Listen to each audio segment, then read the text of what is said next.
Hola, profesores y alumnos. Abraham Lincoln decía que si le dieran 8 horas para talar un bosque, emplearía 6 horas en afilar el hacha. Bien, y esto es lo que quiero hacer yo con este vídeo, afilar el hacha de aprendizaje. Vamos a ver qué es lo que nos dice la neurociencia para optimizar el proceso de aprendizaje. Esto será beneficioso tanto para los alumnos que quieran estudiar como para los profesores a la hora de enseñar.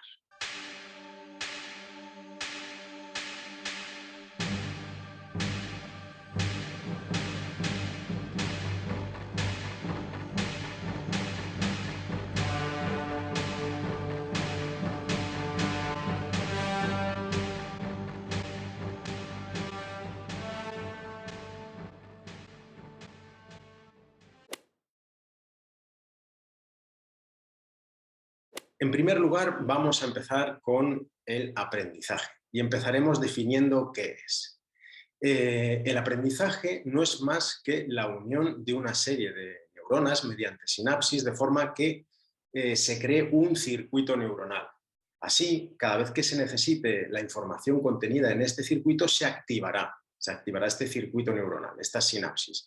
Cuanto más sólido sea el circuito, cuanto más fuertes sean las sinapsis, más fácil será rescatar y utilizar esta información. Para aprender es necesario respetar una serie de principios. Estos principios son, lo primero, hay que tener el foco de atención en lo que se está aprendiendo. Segundo, hay que aprender de forma activa. No es que recibamos el conocimiento. Esto que se decía de ponerte los cascos e ir escuchando mientras duermes, no. Hay que trabajar de forma activa. En tercer lugar, es necesario comprender lo que estamos intentando aprender. Si no lo comprendemos, será muchísimo más difícil. En cuarto lugar, es importante que sea un aprendizaje transversal, es decir, que podamos trasladarlo a otros contextos, que lo podamos relacionar con otro tipo de conocimientos, que lo podamos extrapolar a más contextos. Luego hay una parte muy importante que es la repetición. Si no se repite, no se aprenderá. Y, por otro lado, cuanto más se repita, mejor será la retención, el fortalecimiento del circuito que estábamos hablando. Y el último principio sería recibir un correcto feedback de lo que estamos aprendiendo, porque si lo aprendemos de forma errónea, estableceremos una serie de sinapsis que no nos favorecerán un aprendizaje correcto. Por lo tanto, debemos asimilar un aprendizaje adecuado mediante un correcto feedback. En tercer lugar, vamos a hablar de la figura del experto. Un experto es alguien que tiene muchos conocimientos previos. ¿Qué significa esto? Que esa red neuronal de la que hemos hablado antes es muy amplia y con muchas sinapsis. Esto también implica que su conocimiento es muy profundo, es decir, que entiende perfectamente los fundamentos. Entonces, a la hora de tener que añadir algo a esa estructura, añadir un conocimiento nuevo, va a ser mucho más fácil para él. ¿Por qué? Porque es una red mucho más amplia y al establecer un nuevo aprendizaje, lo que será más fácil para él establecer nuevas conexiones y crear este nuevo aprendizaje más amplio. En cuarto lugar, es importante hablar de la autorregulación. La autorregulación no es más que el aprendiz, el alumno, tome el control de su aprendizaje, de forma que sea consciente cómo va avanzando, dónde tiene más dificultades, qué tiene que mejorar, y siendo él en todo momento el que está controlando este aprendizaje, implicándose al 100% en él.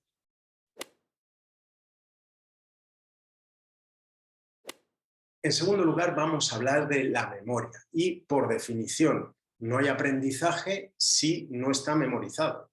Entonces, vamos a comenzar hablando de la memoria de trabajo. La memoria de trabajo es un espacio donde se almacena la información que se va a utilizar, un espacio virtual, donde almacenamos esta información que vamos a utilizar durante unos segundos. Esta información puede venir o del medio, mediante los sentidos, o de la memoria a largo plazo. Y, como digo, esta información se retiene unos segundos para poder utilizarla, como puede ser relacionar algo que estamos viendo con un conocimiento previo que teníamos en la memoria a largo plazo. O incluso puede ser cuando nos dan un número de teléfono o una combinación que la retenemos unos segundos. O cuando estamos, por ejemplo, haciendo un examen y leemos un enunciado, ese enunciado se retiene unos segundos en nuestra memoria para buscar esa información. Entonces, esto sería la memoria de trabajo. Por otro lado, tenemos la memoria a largo plazo, que es donde retenemos la información durante un periodo, pues, como su propio nombre indica, largo. Y esta información son estos circuitos neuronales de los que hemos hablado antes. Entonces, esta información está ahí y cuando la necesitamos en un momento determinado, la evocamos y la podemos utilizar. En tercer lugar, vamos a hablar de la memorización.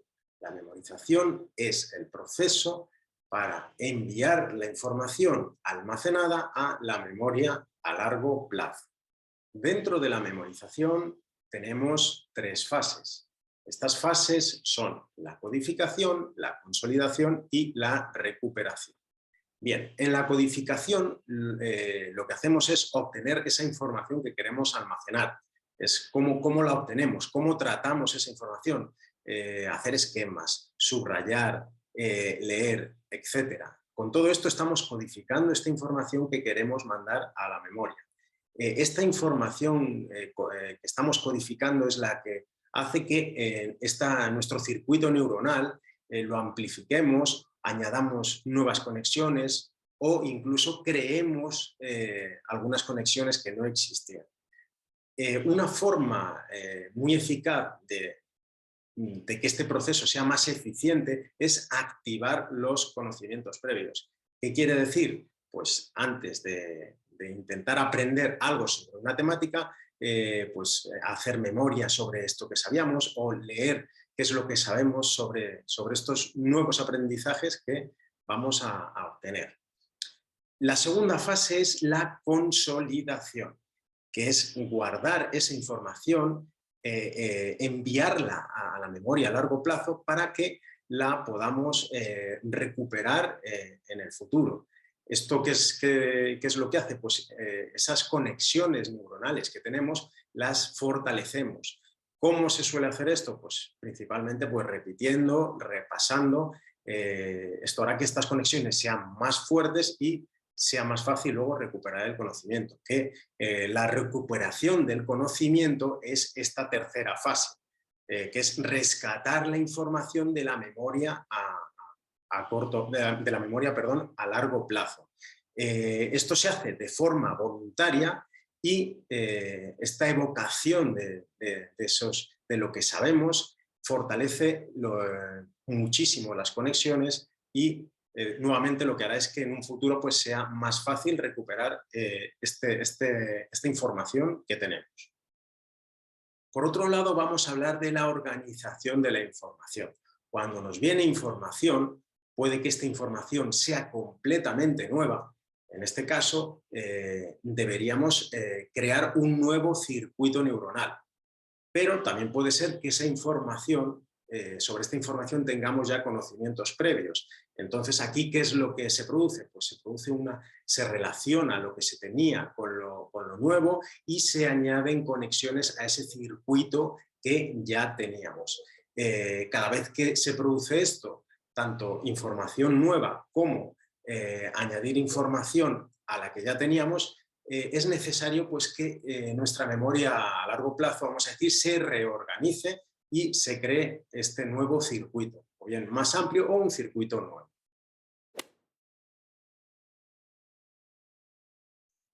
A continuación vamos a ver una serie de factores que influyen determinantemente en el aprendizaje. En primer lugar vamos a hablar de la atención. Para que la información llegue a la memoria a largo plazo, esta información tiene que pasar por la memoria de trabajo.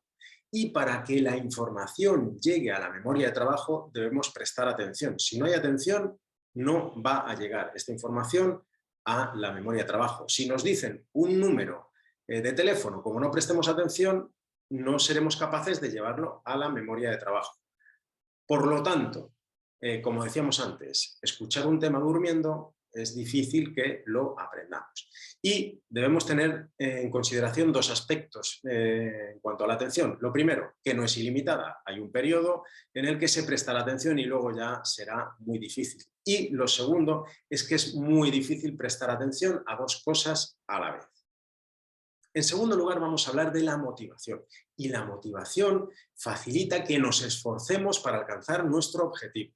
La motivación está determinada por dos aspectos. El primero, el valor subjetivo que se le da al objeto de aprendizaje. Por ejemplo, si yo considero que aprender matemáticas no me va a servir para nada, mi motivación para aprender matemáticas será muy baja. Si por el contrario creo que aprender matemáticas es fundamental para ser profesor de matemáticas, que es lo que quiero ser, pues estaré muy motivado a aprender matemáticas. Por otro lado, están las expectativas que tenemos. Por ejemplo, si mis expectativas son, es que las matemáticas se me dan mal y no las voy a aprender, pues mi motivación será muy baja. Por el contrario, si pensamos que podemos conseguir aprender matemáticas porque se nos da bien o porque sabemos que esforzándonos vamos a conseguirlo, pues la motivación será mayor. En tercer lugar está la curiosidad. La curiosidad aparece cuando algo es novedoso o cuando algo es llamativo. De esta forma, la curiosidad activa la atención. ¿Qué quiere decir esto? Que lo que es nuevo o lo que es muy llamativo hará que fijemos más nuestra atención y por lo tanto sea más fácil llevar esa información a nuestra memoria de trabajo. Ejemplos, o sea, si vamos por un centro comercial y vemos un dinosaurio, pues es algo muy llamativo, por supuesto que llamará nuestra atención. Igual que la novedad, en términos de enseñanza y aprendizaje. Si normalmente estamos acostumbrados a que nos enseñen mediante un libro y de repente nos ponen un vídeo muy bonito para aprender algo nuevo, pues también será novedoso y será más fácil aprender. En cuarto lugar tenemos las creencias. Y dentro de las creencias hay dos tipos de mentalidades. Tenemos por un lado la mentalidad fija, en la que el pensamiento del alumno o del sujeto sería: el resultado depende única y exclusivamente de mi habilidad. Por ejemplo, si se me dan mal las matemáticas, nunca voy a aprobar. En contraposición tenemos la mentalidad de crecimiento. En esta mentalidad el sujeto o el alumno atribuye el éxito a sí mismo, o sea, depende de sí mismo. Con esfuerzo voy a conseguir aprobar matemáticas, depende de mí. En quinto lugar tenemos los aspectos sociales. Bien, por un lado se sabe que la interacción facilita el aprendizaje. Es por eso que se usa cada vez más aprendizajes como el cooperativo, donde hay una constante interacción entre los miembros de ese grupo. Y por otro lado, también se sabe que las anécdotas personales nos ayudan a aprender también más fácilmente. Aquí entran en juego pues las neuronas espejo. Estamos haciendo o estamos sintiendo lo que siente el que nos está contando esta historia y la hacemos nuestra, por eso es más fácil aprenderla. En último lugar, vamos a hablar de las emociones.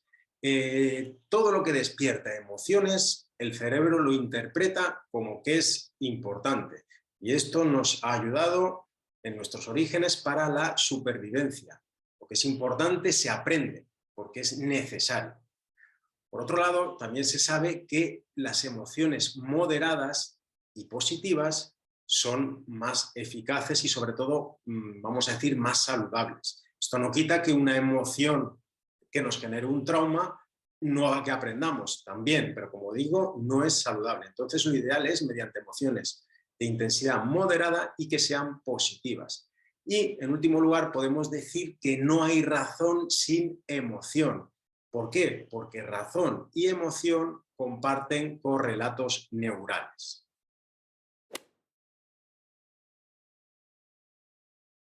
A continuación vamos a ver una serie de aspectos que los debemos tener en cuenta a la hora de estudiar. En primer lugar, a la hora de estudiar es fundamental tener una planificación.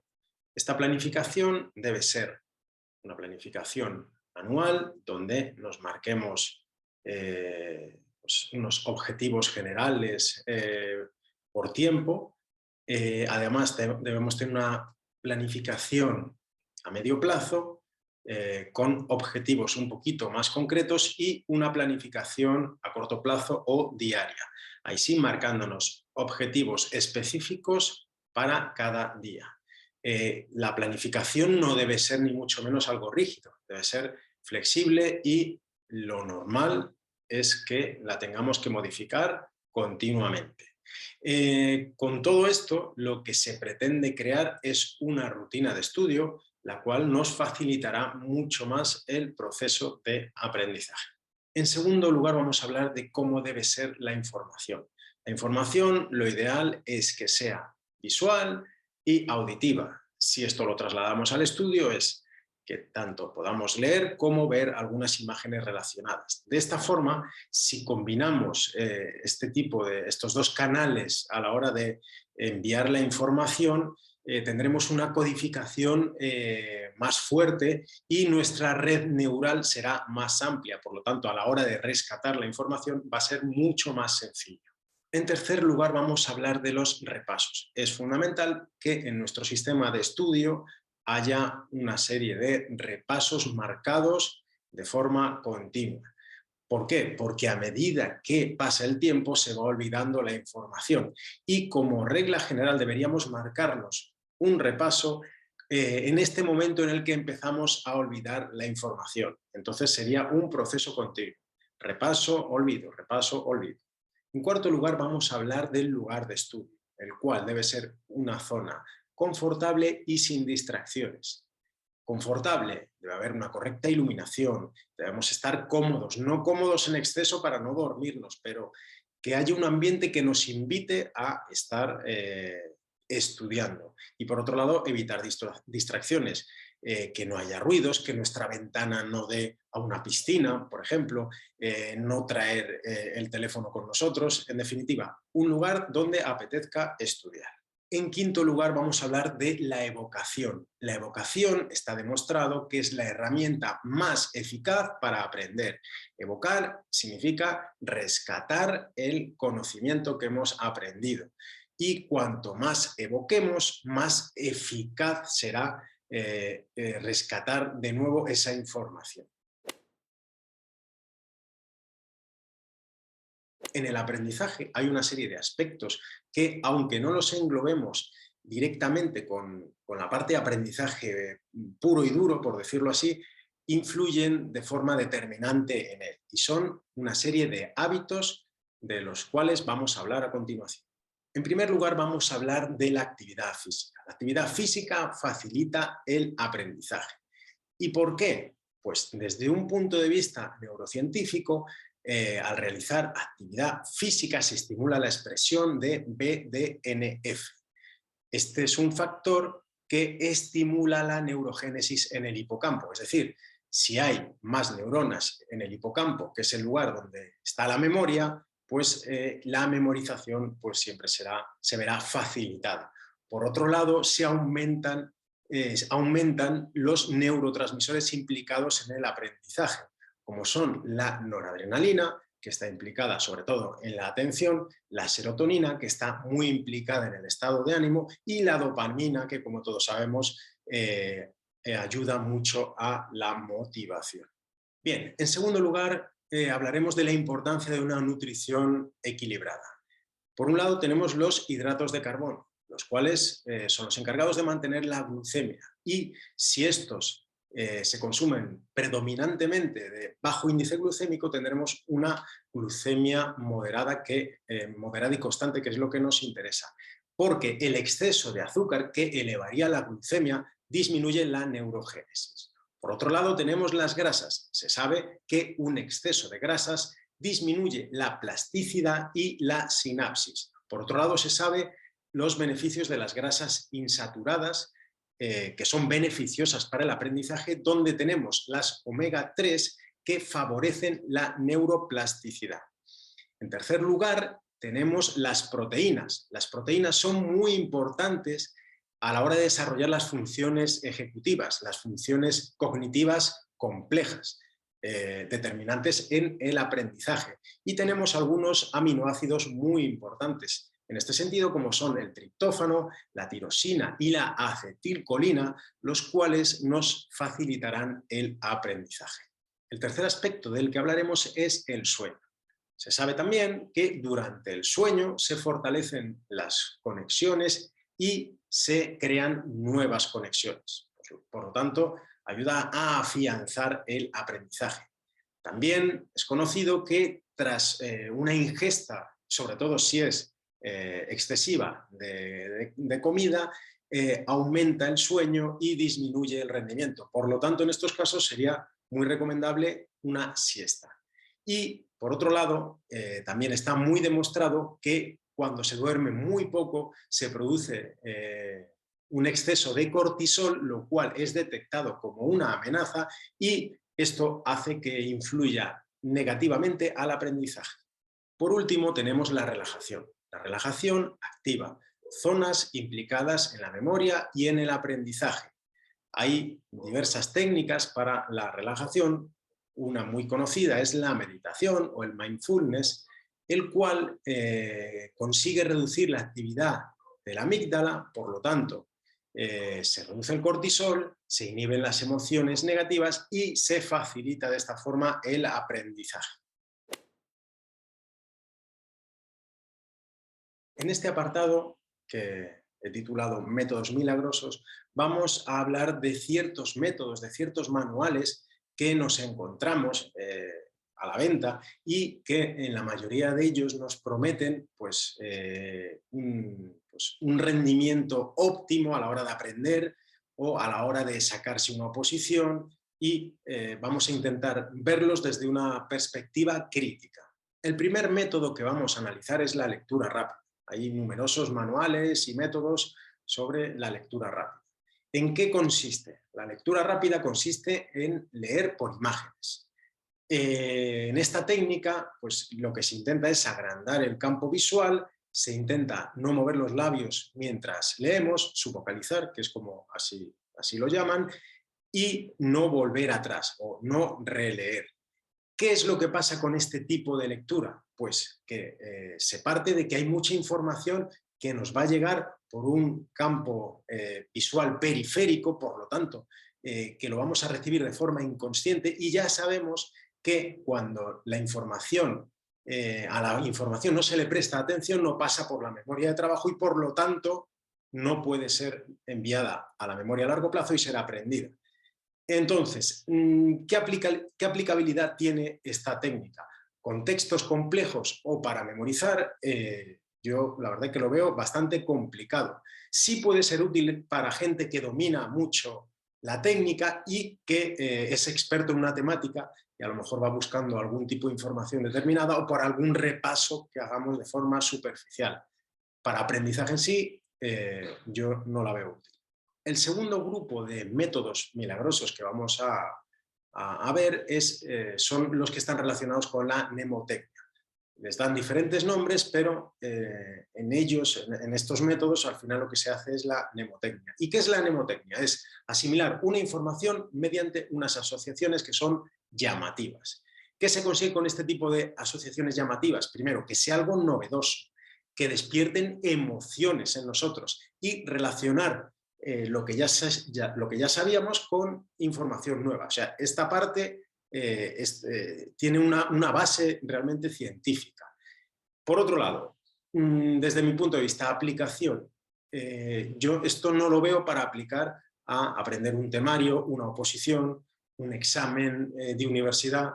Yo lo veo una aplicación puntual, una lista de nombres que nos cuesta aprender, determinadas fechas, algún nombre raro, pero no para utilizarla como única técnica de estudio. En tercer lugar, vamos a hablar de los mapas mentales. Los mapas mentales lo que hacen es, en primer lugar, jerarquizan la información, poniendo la información más importante en el centro, con un tamaño de letra grande, y luego van poniendo información menos importante en la periferia con letra más pequeña. Se ayudan de imágenes y colores, de forma que usan información visual y información auditiva. Auditiva entendemos como la lectura la percibimos como una información auditiva. Además, se establecen asociaciones, se asocian mediante flechas, mediante agrupaciones por colores, mediante agrupaciones por ubicaciones, la información, y se usan palabras clave. Este tipo de técnica, aparte que tiene un respaldo científico aceptable, es muy útil sobre todo al inicio del estudio, para intentar extraer y asimilar, vamos a decir, los fundamentos de lo que queremos aprender. O sea, sería como un primer paso para entender la información básica y luego, en base a esta estructura, vamos a decir, a este circuito neuronal inicial, ir añadiendo más conexiones. Con todo lo que hemos extraído durante esta presentación, vamos a intentar sacar una serie de conclusiones que, digamos, nos las llevemos para casa. Entonces, la primera conclusión: debemos tener unos hábitos de vida saludables, hacer todos los días ejercicio, llevar una dieta equilibrada y dormir bien. En segundo lugar, debemos tener una mentalidad de crecimiento y confiar en que conseguiremos nuestro objetivo si nos lo proponemos y si nos esforzamos. Es decir, va a depender de nosotros. En tercer lugar, debemos planificar tanto a largo plazo, a medio plazo y en nuestro día a día, marcándonos una serie de objetivos en estas planificaciones. En cuarto lugar, debemos estudiar en un espacio confortable, con una buena iluminación y sin distracciones. En quinto lugar, es importante, antes de intentar aprender algo nuevo, movilizar los conocimientos previos que tenemos sobre esa temática para facilitar las asociaciones y, en definitiva, el aprendizaje. En sexto lugar, la atención. Debemos prestar atención al 100% en lo que estamos estudiando. ¿Por qué? Pues porque si no, esa información no irá a la memoria de trabajo, que es la que nos llevará directamente la información a la memoria a largo plazo. Séptimo lugar, hay que establecer un método de repasos. Hay que repasar la información antes de que empecemos a olvidarla. En octavo lugar, mnemotecnia. Podemos usarla en aspectos memorísticos, pero puntuales. O sea, cuando queramos aprender una fecha, un nombre difícil de aprender o una lista de nombres que tenemos dificultad a la hora de asimilarlos. En noveno lugar, los mapas mentales van a tener mucha utilidad, sobre todo al inicio de nuestros aprendizajes en temáticas nuevas, para establecer esa base y esos fundamentos sobre los que construiremos el resto de aprendizaje. Y, en último lugar, sentido común. Habrá muchas cosas que nos diga la ciencia o que os esté contando yo, pero luego también tenemos que adaptarnos a nosotros, que habrá cosas que nos gusten más, que nos gusten menos, o que se adapten más o menos a nosotros. Así que espero que con todos estos aspectos que hemos visto durante la presentación os ayuden a estudiar de una forma mucho más eficiente.